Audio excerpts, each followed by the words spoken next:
नमस्कार मंडळी, आज आपण बनवणार आहोत कुरकुरीत असा शाबू वडा, तेही फिलिप्स एअर फ्रायमध्ये अगदी कमी तेलात 1 चमचा तेलामध्ये मी हे सर्व वडे बनवून तयार केलेले आहेत. त्यासाठी रेसिपी पूर्ण बघायची आहे. चला व्हिडिओला सुरुवात करूया. साहित्य पाहून घेऊया. 2 उकडलेले बटाटे, हिरवी मिरची, 2 ते 3 हिरवी मिरच्या मी मोठ्या कापून घेतलेल्या आहेत. तुम्ही लहान आकाराच्या कापून घेतले तरी चालेल. अर्धी वाटी शेंगदाण्याचं कूट, थोडीशी कोथिंबीर, चवीनुसार मीठ आणि 1 वाटी भिजवलेला साबुदाणा रात्री भिजवून घेतलेलं मी.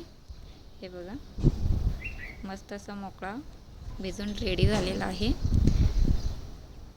मस्त भिजलेला आहे. साहित्य परत एकदा पाहून घ्या. आता हे सर्व साहित्य आपण एका भांड्यात काढून घेऊया. साबुदाणे काढून घ्यायचे. खूप टेस्टी असा हा शाबू वडा तयार होतो. नक्की एकदा ट्राय करा. हे बघा, मिरची कोथिंबीर घातलेला आहे. शेंगदाण्याचं कूट ॲड केलेलं आहे. आता त्यामध्ये घालूया मीठ. आता हे मिश्रण छान असं मळून घ्यायचं. हे बघा, बटाटे मॅश करून घालायचे. हाताने मॅश करायचं आणि असं छान असं सर्व एकजीव करायचं आणि दाब देऊन मळायचं. मी जसं व्हिडिओमध्ये दाखवत आहे तसं तुम्ही मळून घेऊ शकता. अशा प्रकारे मळून तयार झालेलं आहे. आता थोडं तेल लावायचं हाताला आणि छोटे वडे बनवून घ्यायचे. हाताला तेल लावून घेतलेलं आहे. बघा, अशा प्रकारे वडे बनवून घ्यायचे. अशा प्रकारे मी सर्व वडे बनवून घेते आता. हे बघा, हाताच्या साहाय्याने साईडला गोल गोल करायचं आणि नंतर मध्ये थोडा प्रेस करायचं. सर्व वडे बनवून तयार झालेले आहेत. हे आहे माझ्याकडे फिलिप्सचं एअर फ्रायर. तुम्हाला जर याची लिंक हवी असेल तर कमेंटमध्ये सांगा. लिंक कसं टाईप करा, मी तुम्हाला लिंक सेंड करेन. हे बघा, यामध्ये असे 2 बास्केट असतात आणि असे मोड दिलेले असतात वर. आपल्याला किती मोडवर ठेवायचं, टायमिंग वगैरे सेट करायचं. आता आपण यामध्ये वडे घालून घेणार आहोत. खाली तेल लावून घ्यायचं म्हणजे वडे चिकटणार नाहीत. आणि आता वडे ठेवून घेऊया. वडे ठेवून घेणार आहोत आता. हे बघा, 5 ते 6 वडे बसतात यामध्ये.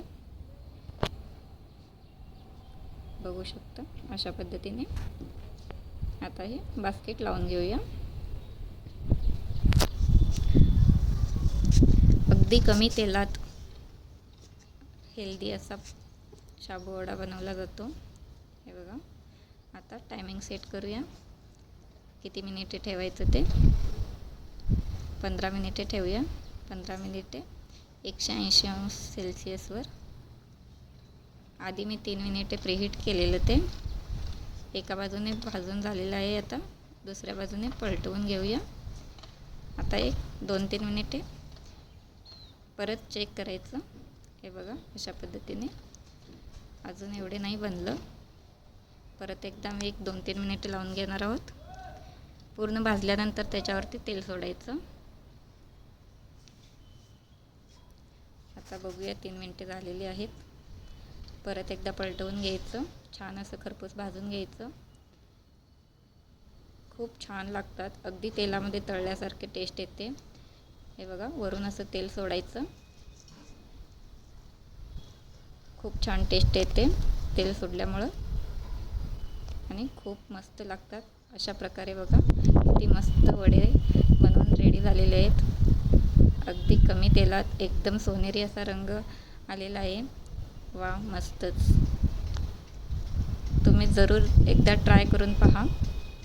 दह्यासोबत किंवा ग्रीन चटणीसोबत वगैरे तुम्ही सर्व करू शकता. हे बघा, पूर्ण आतपर्यंत असा वडा शिजलेला आहे. झालेला नाही आहे. अशा प्रकारे शाबू वड्याची रेसिपी तुम्हाला कशी वाटली ते कमेंटमध्ये सांगा. व्हिडिओ आवडला तर चॅनलला सबस्क्राईब करा. धन्यवाद.